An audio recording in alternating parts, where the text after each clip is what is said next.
TMC MP Nussrat Jahan now joining us on the broadcast. Nussrat, we appreciate you taking out the time and joining us here on CNN News 18. Before I get to the political aspect of the comments that were made by Amitabh Bachchan, how did you see the comment that was made by the star?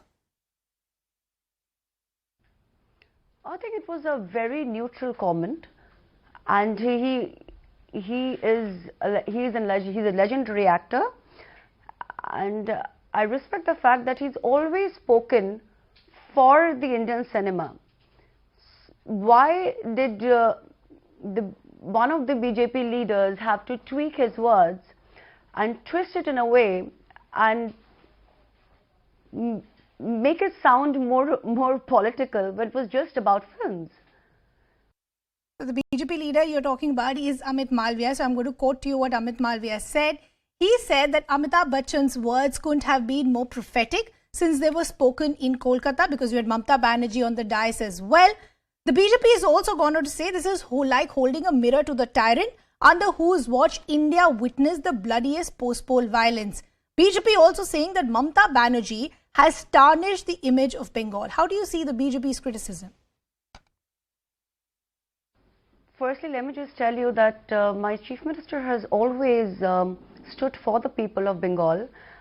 She's always stood against anything which is against humanity. As we in Bengal, we really believe in fighting for the freedom of speech and expression. We have always fought for unity, peace and diversity. So keeping that in mind, I would like to say that Mr. Malviya has never had his facts corrected. Reports say that till date, he has reported 14 misinformation towards the people. So I would request him, along with his other party leaders, not to tweak information, as he is endowed with a huge responsibility on his shoulders, which he needs to respect the duties that he's endowed with. And people look up for such eminent personalities for the right facts and information. And if he gives out wrong information and mostly fake information, he's actually turning out to be a fake information peddler.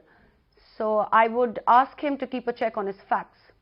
I'm also looking at the tweet, Nussrat, that you also put out, hitting out at the BJP, and this is what it said, that these are signs of a tyrannical rule, including banning movies, detaining journalists, punishing common people for speaking the truth. You've also gone on to say capping freedom of speech and expression means just this.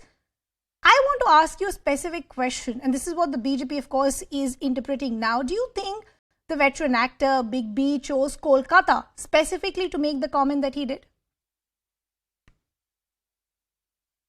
He spoke on a very neutral ground.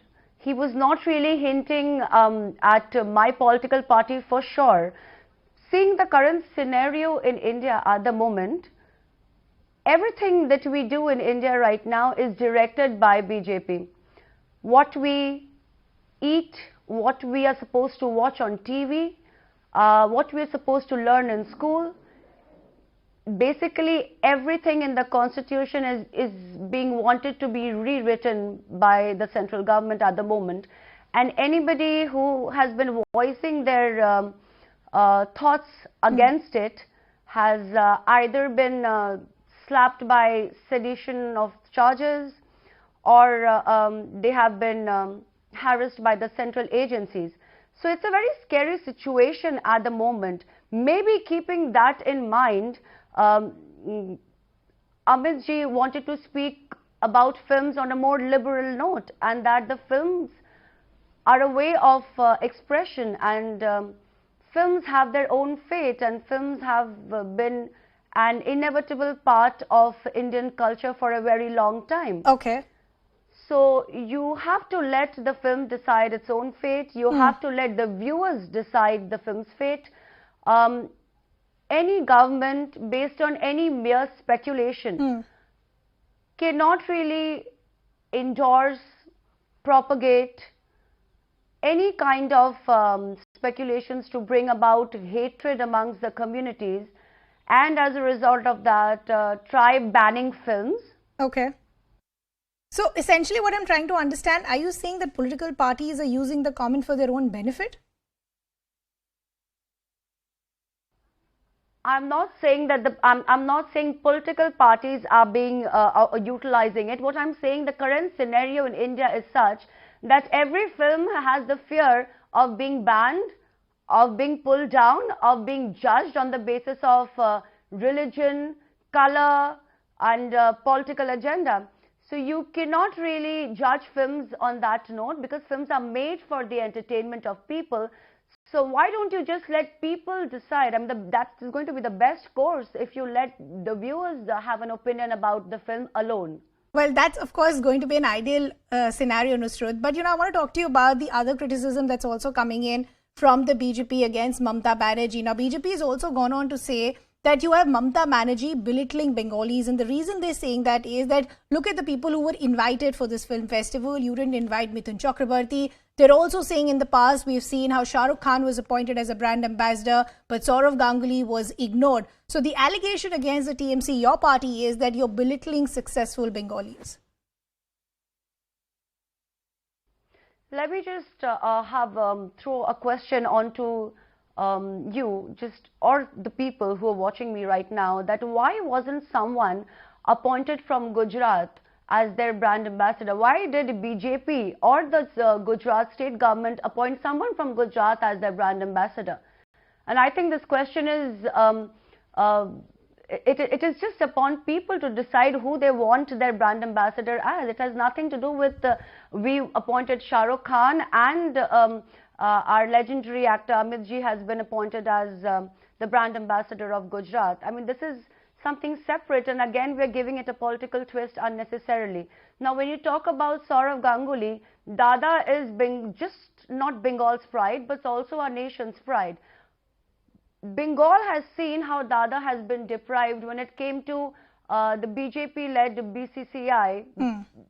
He was not allowed to continue as a president, as the president of BCCI, and somebody else had been appointed to be at the ICC. So people in Bengal is not really blind to what is happening.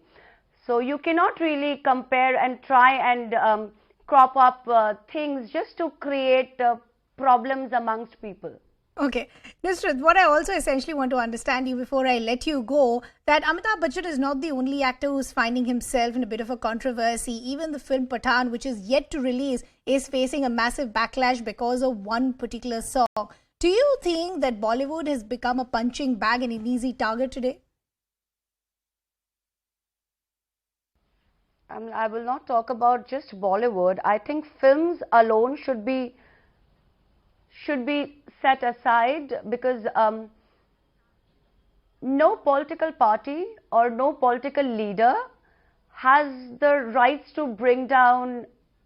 You can always have your personal opinion about what you like and what you don't like, but you cannot really decide the fate of the film and try to bring it down on the base of color and give it more religious angle.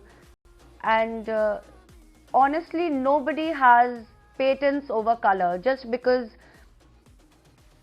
Deepika Padukone, who's looking gorgeous by the way, is wearing an orange bikini, and apparently the song's lyricist has chose to write a song keeping the scene in mind, keeping the storyline of the film in mind, and Deepika wore that orange costume keeping her character in mind.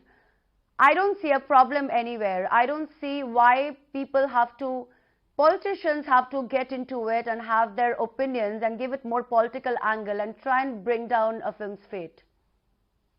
Okay. Film is doing its own job.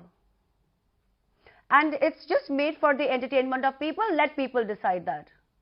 Okay. Let people decide the fate of a particular movie. Nussrat, always a pleasure speaking to you. Thank you so much for taking our time and joining us here on CNN News 18. So the larger question